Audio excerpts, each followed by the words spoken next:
मेरे आका सल्लल्लाहु अलैहि वसल्लम ने इस समाज को कितने हुकूक से नवाजा। औरत को बेवा देखा तो हक अता किया, माँ की सूरत में देखा तो हक अता किया, और जब बीवी की शक्ल में देखा तो मेरे पैगंबर क्या फरमाते हैं, यतीम है वो शौहर जिसकी बीवी ना हो, और यतीम है वो बीवी जिसका शौहर। गोया सरकार सल्लल्लाहु अलैहि वसल्लम ने नजरिया अता फरमा दिया कि लोगों तुम्हारे घर जो तुम्हारी बीवी आती है तो सिर्फ बीवी बनकर नहीं बल्कि रहमत और बरकत बनकर आती है। और कुछ लोग तो समझते हैं कि झाड़ू बर्तन के लिए आई और कहीं जहेज कम लाई तो 6 महीने के अंदर आप न्यूज सुनेंगे एक स्टोव दुर्घटना में बहू की मृत्यु हो गई। जानते हो ये स्टोव हमेशा बहू पे फटता, वो बुढ़ीवा सास पे कभी नहीं फटता जो काट काट के सुपारी खाती रहती है। वो ननद पर नहीं फटेगा, जब फटेगा तो बेचारी बहू पे, वही बहू जो जहेज कम ला। हमने अखबारात पढ़े हैं, रसायन देखे हैं, स्टोव पर मरने वाली बेटी का नाम शम्सुन निसा, कमरुन निसा, जैबुन निसा, जमीला नहीं मिला, सुशीला मिला है। लेकिन अगर शाजो नादिर कोई स्टोव पे मर भी जाए तो शाजो कल माधुर, इसका कोई एतबार भी नहीं। मरे कोई स्टोव पर, हम सैयद सालार मसूद गाजी के चहीते, जुल्म के खिलाफ आवाज उठाने वाले मैदानों में निकल आते हैं कि भारत का एक वोटर कम हो गया, भारत का एक नागरिक चला गया, भारत का एक बाशिंदा चला गया। इसलिए जहेज का मुतालबा करने वालों, बेटियों से लालच की बात करने वालों, अगर तुम्हें अपना समाज समझ में ना आ रहा हो तो बेटियों की जिंदगियों से खिलवाड़ मत करो। आओ आओ, सैयदा फातिमा का जहेज तुम्हारा इंतजार कर रहा है। मेरे आका सल्लल्लाहु अलैहि वसल्लम ने अपनी बेटी खातून जन्नत सैयदा फातिमा का निकाह फरमाया, और निकाह फरमाने के बाद सरकार फरमाते हैं बेटी जो मेरे खानदान का सबसे बेहतर शख्स था, मैंने उसके साथ तुम्हारा निकाह कर दिया। और पैगंबर ने एक मुख्तसर सा जहेज दे दिया, एक पान की चारपाई, एक चमड़े का गद्दा जिसमें रुई के बजाय खजूर के पत्ते भरे हुए थे, एक छागल, मशकीजा, 2 मिट्टी के घड़े, आटा पीसने की 2 चक्कियां। ये मुख्तसर सा जहेज मेरे पैगंबर ने अपनी सबसे चहेती और लाडली बेटी को अता फरमाया। मेरा रसूल तो खुदा के खजानों का मालिक है, नबी अपनी बेटी को कुछ भी नहीं देते। मुस्तफा के पास तो बागे फेतक था, नबी अपनी लाडली को कुछ भी अता कर देते, मगर नहीं, ये मुख्तसर सा जहेज रसूल ने इसलिए दिया कि जब मैं नबी होकर अपनी बेटी खातून जन्नत को मुख्तसर जहेज दूंगा तो मेरी उम्मत की गरीब बेटियों की आंखों में आंसू न निकलेंगे। अगर बाप गरीब होगा और अपने दरवाजे से वो रुखसत हो रही होगी तो आंखों से आंसू न निकलेंगे, वो बच्ची रोएगी ना, बल्कि गुंबदे खतरा की तरह आंख उठा के कहेगी कुछ हो या ना हो, सुन्नत रसूल अदा हो गई, सुन्नत फातिमा।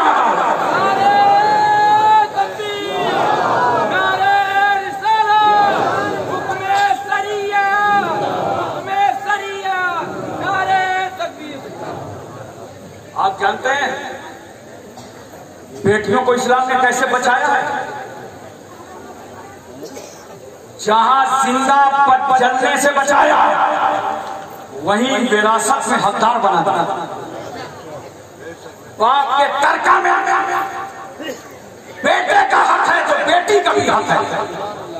आज गाजीनिया के आस्थाने से मैसेज लेके जाओ, अब हम लोगों ने, हमारी कौम ने तरका देना बंद कर दिया। तौबा करो, अल्लाह रसूल के कानून के खिलाफ मत करो।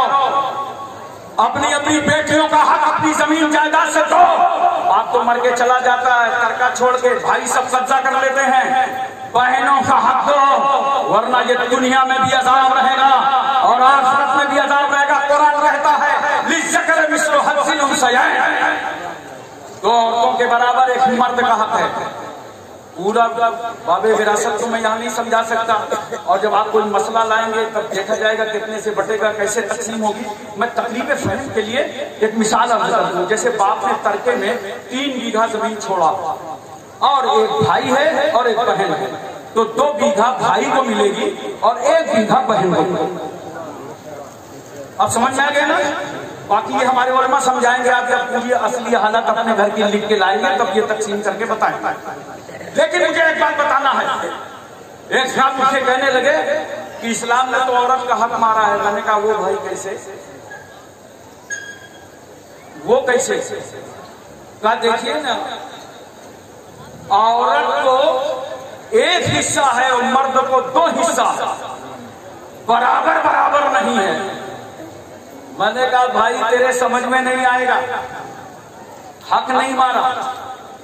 बात इतनी है कि इस्लाम आफाकी निजाम है, इस्लाम कुदरती सिस्टम है। अल्लाह अपने बंदों का निजाम चला रहा है, कैसे तुम्हें जिंदगी गुजारना है। हक नहीं मारा, बल्कि नोट करो, एक औरत को, बेटी को हक बराबर दिया है, बस दरवाजा बदल दिया। बोलो। अच्छा एक बात बताओ, अगर भाई का और बहन का बराबर बराबर हक होता तो एक मर्तबा बारात जाती और जाने के बाद दुल्हन क्या कहती, रहना है तो यहीं रहो, इतना माल है। गए थे दुल्हन लेने, बुढ़ापे में बहू लेने, लड़का भी रह गया। बोलो सिस्टम चलता, समाज चलता, खानदान चलता, सोसाइटी चलती। इस्लाम ने कहा बेटी सुन, जब जब तू लिबास बदलेगी तब तब तुझे हक मिलता जाएगा। बाप के घर में पैदा हुई, चल बाप के माल में तेरा हक, शादी होगी शौहर के माल में तेरा हक, और जब तू मां बनेगी तो बेटे के माल में तेरा। मोहतरम सामीन किराम, इसलिए मैं अर्ज करना चाहता हूं और आपको बताना चाहता हूं, बहुत दिलो दिमाग में डालना चाहता हूं कि देखो जरा सा, बेटी ही तो है खातून जन्नत सैयदा फातिमा, अल्लाह अकबर कबीरा। पैगंबर तशरीफ फरमा थी, खातून जन्नत आ गई तो अल्लाह के रसूल सल्लल्लाहु अलैहि वसल्लम अपनी जगह से खड़े हो गए, फातिमा के हाथों का बोसा दिया और फरमाया बेटी फातिमा आओ, अब तुम उस जगह बैठ जाओ जहां पर अल्लाह का महबूब बैठा था। या रसूल अल्लाह, आपने अपनी बेटी को अपनी जगह बैठा दिया, बेटी समझकर, नूरे नजर समझकर, लफ्ते जिगर समझकर, या हसनैन की माँ समझकर, खातून जन्नत समझकर। रसूल की रहमत ने कहा सुनो, जहाँ हमने खातून जन्नत समझा है वहीं अपनी बेटी समझकर अपनी जगह इसलिए बैठाया कि जब मैं नबी होकर अपनी बेटी का दर्जा बुलंद करूंगा तो मेरी उम्मत के अमीरों और गरीबों को अपनी अपनी बेटियों का हक मालूम हो जाए। दोस्तों ये है इस्लाम। बोलो, नींद तो नहीं आ रही आपको? तकलीफ खत्म? अरे बोलो ना, जोर से बोलो। अभी नहीं खत्म करना है? नहीं, सब लोग बोलो तो ठीक है भाई। चालू रहे, जरा हाथ उठा करके बताओ। माशाअल्लाह, बैठिए। इसका मतलब ये नहीं है कि अगर आप कहते चालू रहे तो बस चालू रहेगी। कितनी देर तक तकलीफ सुनेंगे? बोलो यार, 4 बजे तक पूरी रात? अरे कह दो जब तक इंतकाले पुरमलाल ना हो जाए। अरे भैया सुनो तो, लेकिन कम से कम अमल तो करो। पूरी रात सुनो, इंशाअल्लाह कल कुल के टाइम बयान होगा, वहां भी सुनिएगा, लेकिन कम से कम आप अमल तो कीजिए। एक बेटी में दिखाता हूँ खानदान अहले बैत जिनका नाम हजरत सकीना।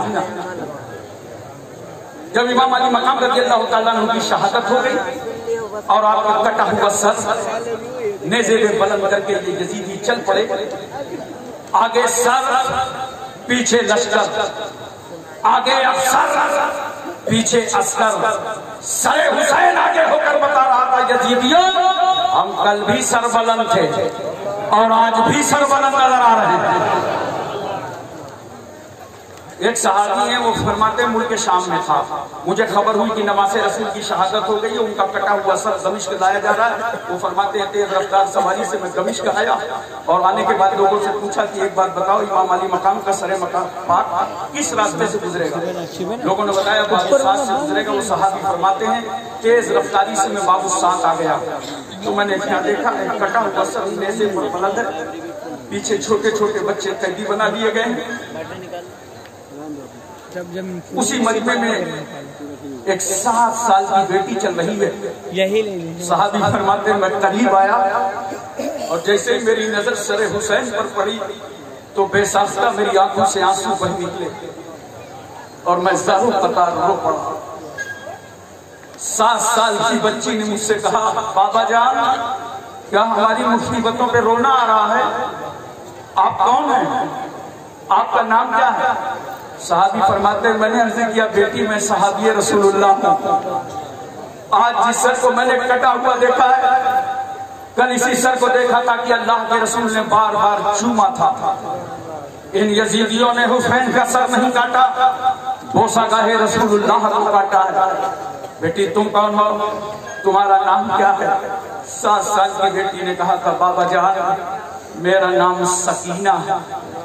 और ये जो कटा हुआ सर आप देख रहे हैं ना, ये मेरे वालिद गिरामी इमाम हुसैन का सरे पाक है।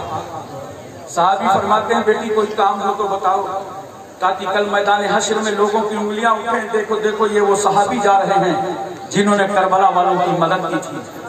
बेटी कोई काम बताओ। कौन सा काम बताया था हजरत सकीना ने, जिनके बाप का कटा सर सामने चल रहा, छोटे छोटे बच्चे कैदी में हो, सैयदानियां कैद में हो। सहाबी पूछ रहे हैं काम बताओ। आमतौर से मुसीबत के वक्त में वही काम बताया जाता है जिससे मुश्किलें आसान हो जाएं। हजरत सकीना कह सकती थी बाबा जान करबला की जमीन पर शहादत हो गई, घर वालों की घोड़े दौड़ा दिए गए, हड्डियां चकनाचूर हो गई, रुखसारों पे तमाचे मारे गए, खेमे में आग लगा दी गई। किसी चादर और लिबास का इंतजाम हो जाता। कैसे बाबा जान 3 दिन तक दरिया फुरात पे पहरा लगा रहा, एक गिलास पानी का इंतजाम हो जाता। मगर वो सकीना अब पानी का क्या मुतालबा करती, जिनका 6 महीने का भैया बगैर पानी के शहीद कर दिया गया हो। अब वो सकीना क्या पानी मांगती, पानी लाने की वजह से जिनके चचा अब्बास के पास काट लिए गए हो। वो कह सकती थी सकीना कि बाबा जान जुल्म ढाने के बाद करबला से अब यजीद के पास ले जाया जा रहा है, खुदा जाने वहां कौन से मजालिम ढाए जाएंगे, हमको मदीना तैयबा वापस करा दीजिए। मगर अल्लाह अकबर सकीना की जुर्रतों को लाखों सलाम। न लिबास की बात करती है, न मदीने की वापसी की बात करती है। इम्तिहान से कदम पीछे नहीं हट रहे, सब्र का दामन हाथों से नहीं छूट रहा। कहा तो क्या कहा था, और फिर मैं मुसलमानों ये उर्स गाजी से पैगाम अपने घरों में ले जाना। मेरी माँ बहनों बेटियों दिल लगा के सुन लो, अगर किसी घर से बहन बेटी ना आई हो तो मर्दों तुम्हारी जिम्मेदारी है कि अपने आंगन तक ये पैगाम पहुंचा देना। साहबी पूछ रहे थे बेटी कोई काम बताओ, 7 साल की उम्र ही क्या होती है। हजरत सकीना ने कहा था बाबा जान एक काम है। कहा वो काम कौन सा है? का काम ये है कि जब हमारे वालिद गिरामी का सरे मुबारक आबादियों से निकलता है, बस्तियों से चलता है, तो लोग तमाशाई बन करके दौड़ पड़ते हैं और सरे मुबारक के इतना करीब आ जाते हैं, इतना करीब आ जाते हैं कि हम सैयदानियों का पर्दा बाकी नहीं रहता। बाबा जान हम तो वो हैं जिनके घर में जिब्रील पर्दे का कानून लाए थे। बाबा जान हमारी दादी जान का गुजर जब पुलसराज से होगा तो मशरियों को आवाज दी जाएगी, मशरियों अपनी अपनी नजरें झुका लो, रसूलुल्लाह की बेटी फातिमा 70,000 हूरों के साथ पुलसराज से गुजरने वाली। बाबा जान एक काम है,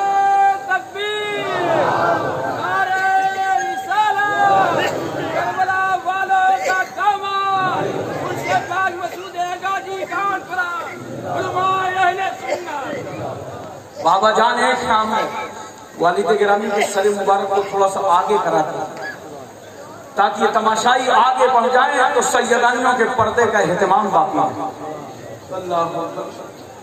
हजरत साहबी फरमाते हैं मैंने 400 चांदी के मिसकाल दिया तो खूली ने इमाम अली मकाम का सरे मुबारक आगे किया। अब इस मकाम पे मुझे थोड़ी सी बात बता दीजिए, एक बाप को अपनी बेटी से कितनी मोहब्बत होती है और एक बेटी को बाप से कितनी मोहब्बत होती है, इसका कभी आपने अंदाजा किया है? सुनो, जब थक करके नाकाम हो करके दुनिया भर की ठोकरें खाके कर्जदार के तमाचे सहकर गालियां सुनकर नाकाम और नामुराद होकर तुम अपने घर वापस पलट करके आते हो, बिगड़ी हुई सूरत, बिखरे हुए बाल, कुमलाया हुआ चेहरा, फटी हुई होंठें, घर में कदम रखा। इतने में 3 साल की बच्ची ने देखा कि मेरा बाप आ गया, दौड़ के आती है, अब्बू जान करती है, बाप मोहब्बत से गोद में ले लेता है और तोतली जुबान से अपने बाप से बात करने लगती है। तो जानते हो बाप की गोद में बेटी क्या आई, ऐसा लगा कि पूरे शहर में कब्जा हो गया, उसकी थकावट खत्म हो गई, प्यार और मोहब्बत से खेलता रहा। जवान हुई बच्ची पढ़ाया, बच्ची बढ़ाया भी, बच्ची बचाया भी, बच्ची पढ़ाया भी। 18 साल की उम्र हो गई, फिर बेचैनियां दामनगी हो गई कि रिश्ता हो जाए। रिश्ता तय हो गया, शादी की बारात रख गई। अब एक बात बता दो मुझे, आप लोग बारात जाते हो कि नहीं शादी में? बोलो जरा, हूं हाँ बोलो, जाते हो ना? एक बारात में कितने आदमी होते हैं? जल्दी जल्दी बोलो। 100, 150, 200। आज गाजी मियां की उर्स से ये पैगाम लेके जाओ, बारातियों की तादाद घटा, दूसरे की बेटी के घर इतने भारी तादाद में मत जाया करो। अगर तुम्हें खाना खिलाने का शौक है तो अपने दरवाजे पे खिला दिया करो। रात में शादियां ना करो, खर्च ज्यादा होता। दिन में शादियां करो, शादियों को हल्का करो, बोझल ना करो, खर्च से बचाओ। जहेज दिखा दिखा के मत दिया करो। तुम्हें नहीं मालूम कि एक एक घर में एक एक दर्जन, आधा दर्जन जवान बेटियां बैठी हैं, जहेज की वजह से जिनका कोई रिश्ता नहीं हो रहा।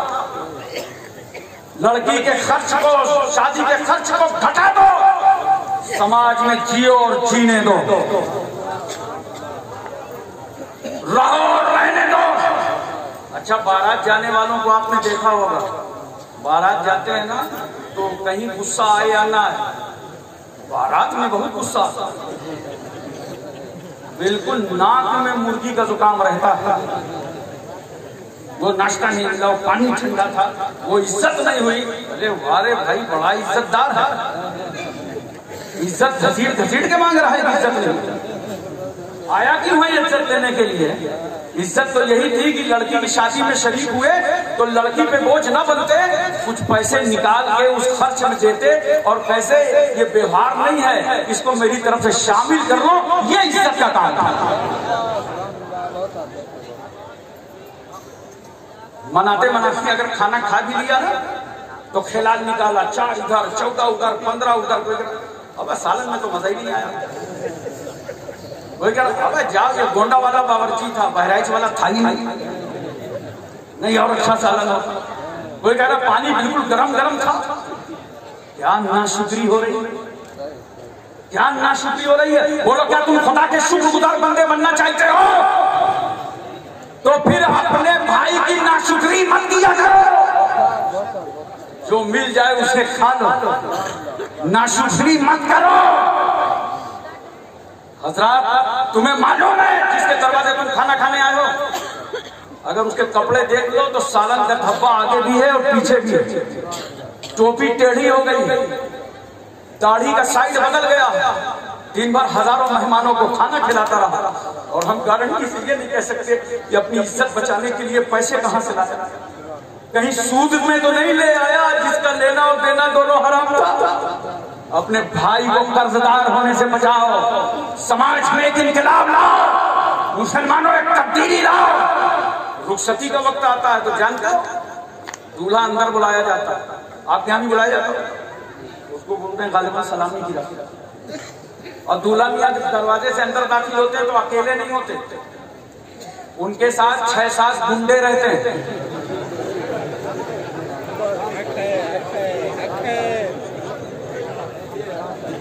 और वो कहते हैं हम भी जाएंगे अंदर, हम भी अंदर जाएंगे, हम भी अंदर जाएंगे। अबे तेरी बपौती है, अंदर जाएगा, अंदर जाएगा। मैं कुछ नहीं कहूंगा, सिर्फ इतना कहता हूं, कल जब तेरी बेटी की बारात तेरे दरवाजे पे आएगा या तेरे बहन की बारात आए और इसी तरह दर्जनों गुंडे तेरे माँ बहनों में जाने को तड़प रहे हों, तो तेरे दिल पर क्या गुजरेगी, क्या गुजरेगी? ऐसा बेहुदा रस्मों को मिटा दो, ऐसी जलील रस्मों का खात्मा कर दो। दूल्हा मियां के अंदर चारों तरफ से खातिन खड़ी हुई, जितना समझाओ जितना समझाओ, सब औरतें हाथ में बटुआ रुमाल, बटुआ रुमाल अंगूठी, बटुआ रुमाल अंगूठी, बटुआ रुमाल अंगूठी। दूल्हा मियां गए नीची नजर किए, अल्लाह इतना शरीफ इंसान है। जाते जाते बैठो, कहते कहते तो बैठा, और जब बैठा ना तो नाक आंख नीचे और एक लाल लाल रुमाल लिए रहता है, हजू लगाए,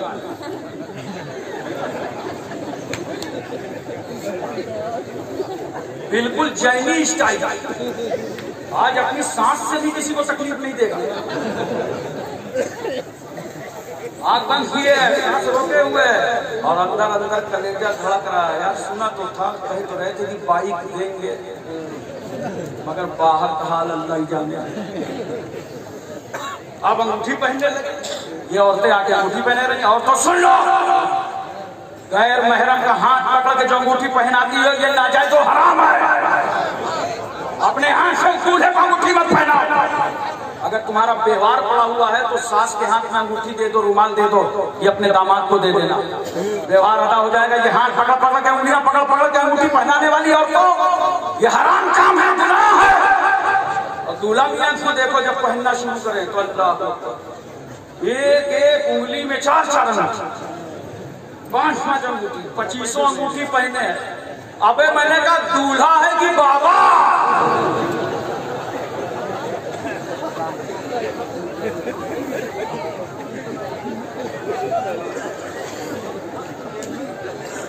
नोट करो मुसलमानों, 4.5 मासा से कम की चांदी की एक अंगूठी मर्द को जायज है, और औरत को चांदी सोना जितना मैसर आए सब जायज है।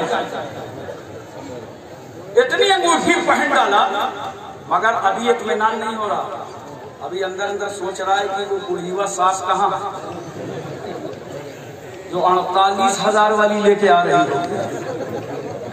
और थोड़ी देर के बाद लोगों ने देखा 4 औरतें पकड़ाए धड़ाए चली आ रही है बेचारी गरीब। अब कमर तो झुक गई है, टूट गई है 2-4 बच्चियों की शादी करने से।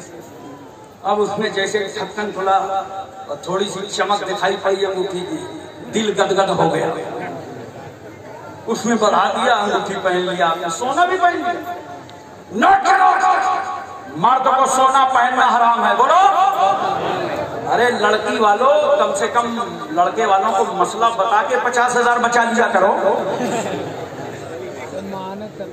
बोलो कि सोना हराम है। ये हाथ इस काम के लिए नहीं है कि तुम सोना पहनो। आज थोड़ा सा बंबई कलकत्ता कमा के चले आए, अल्लाह बहराइच आ गए, गोंडा आ गए, बस्ती आ गए, सराबस्ती आ गए। आने के बाद फिर बढ़िया बाइक निकाला, यहाँ तक बटन खोला और सोने की जंजीर, और पीछे से अगर देखो तो 1 किलो कालिक लगी है गर्दन में, इतनी मोटी सोने की जंजीर पहने हुए, और चौराहे चौराहे राहे राहे अपना सोना दिखा रहा था।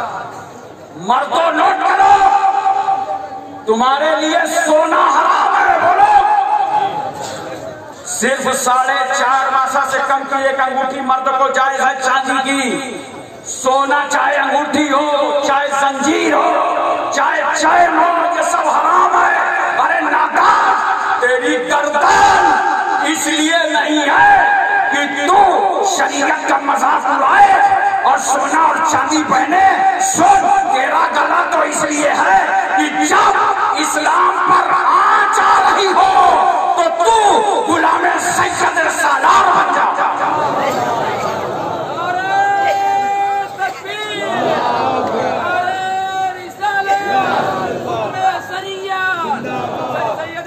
बाकर मसूद गाजी कानपुरा सुन्नत।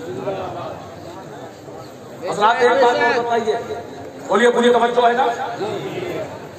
बाप को बुलाया जाता है, रुखसती का टाइम हो गया, बेचारा अंदर दाखिल हुआ, दुल्हन तैयार है मगर बाप की बगैर इजाजत के कदम नहीं निकल रहे। खानदान के लोग बुला रहे हैं, भाई भी आ गया, बाप भी आ गया। आते ही बाप ने हिलते हुए हाथ, लरसते हाथ बेटी के सर पे रखा। मेरी नूरे नजर रखते किया, जा खुदा हाफिज।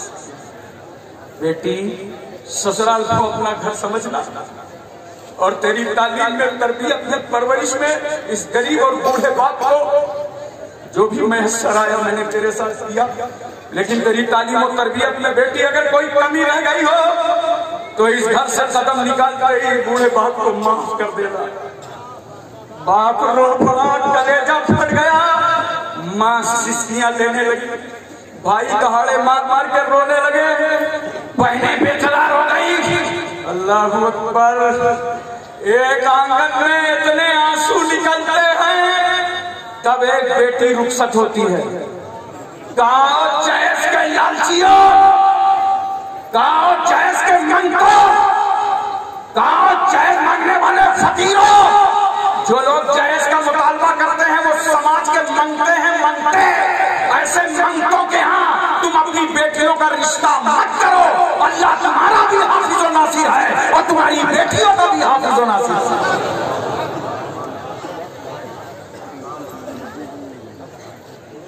इतने आंसू याद रखो, इज्जत से कोई बाप तुम्हारे निकाह में अपनी बेटी दे दे तो सबसे बड़ा यही जहेज है।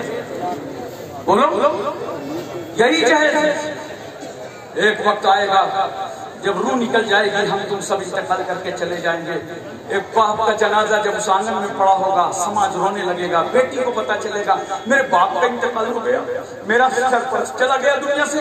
रोती चीखती चिल्लाती जब वो घर पहुंचती है, अभी डेहरी में उसके कदम पड़ते हैं, आंखें बंद हो गई, सांस ठहर रही है, बेहोश हो, पानी डाला जा रहा है, उठ नहीं रही। महल्ले की औरतें उसे उठा रही थी, होश में आई तो कहती है, महल्ले वालों तुम्हारे कांधों पे सिर्फ मेरे बाप का जनाजा नहीं जाएगा, मेरी खुशियों का जनाजा जाएगा।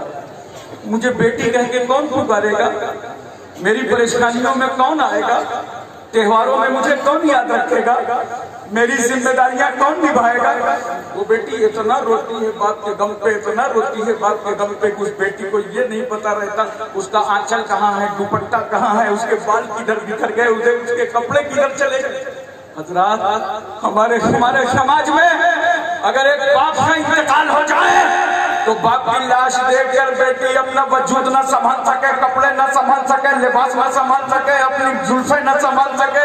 ये हमारे समाज की बेटियां है, मगर कुर्बान जाओ, अल्लाह ने कौन सा कलेजा दिया था हजरत सकीना को, कौन सा दिल दिया था जनाब सकीना को। कितनी इज्जत माँ बेटी है, रिफत माँ बेटी है, तकद्दुस माँ बेटी है, इस्मत माँ बेटी है।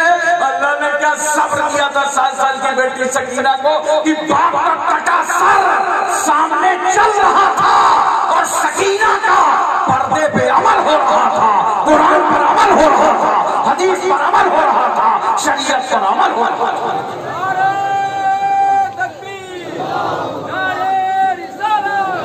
करबला वालों का दामन, हुक्म सैयद मसूद गाजी, मसूद गाजी कानपुरा, सुन्नत।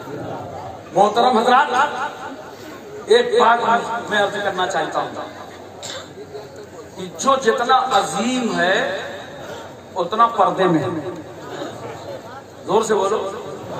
लोग कहते हैं पीर फकीर अल्लाह वाले दिखाई नहीं पड़ते। अबे अजीम है तो पर्दे में है, जो जितना अजीम है उतना पर्दे में है। कब्रें बहुत है भारत में, मगर सैयद सालार मसूद गाजी का रोजा अजीम है तो चादरों के पर्दे, हर मिनट में चादरों के पर्दे में, जो अजीम है उतना ही पर्दे में। मस्जिदें बहुत हैं अगर काबतुल्ला अजीम है तो गिलाफ के पर्दे में। किताबें बहुत हैं मगर कुरान अजीम है तो जुज़दान के पर्दे में। जो जितना पर्दे में उतना अजीम है। बेटियों, तुम्हें भी अगर अजीम बनना है तो पर्दे में आ जाओ। अगर तुम पर्दे में रहना जानती हो तो इस्लाम तुम्हें अजीम बनाना जानता है और इस्लाम तुम्हारी अजमतों को बढ़ाना जानता है।